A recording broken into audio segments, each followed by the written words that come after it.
इन्होंने जितने मर्जी केसेस बना लें, 1000 केस बना लें, 700-800 केस बना लें, कोई फ़र्क नहीं पड़ेगा।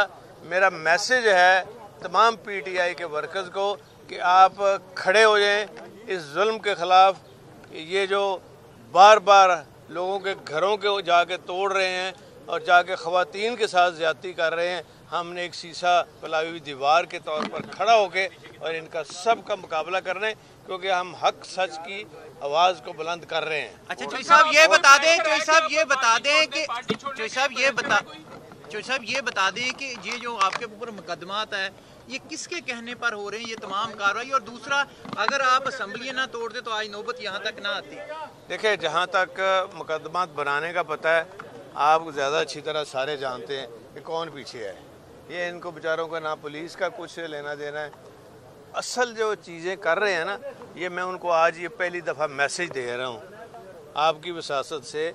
मैं उनको ये कह रहा हूँ कि बात सुनो, तो भाई हम फ़ौज के ख़िलाफ़ नहीं हैं, हम फ़ौज के हक़ में हैं और हमारा कोई लेना देना नहीं है जिससे फ़ौज हमारी डैमेज हो। हमारे मुल्क की फ़ौज है, किसी बाहर के फ़ौज नहीं है। और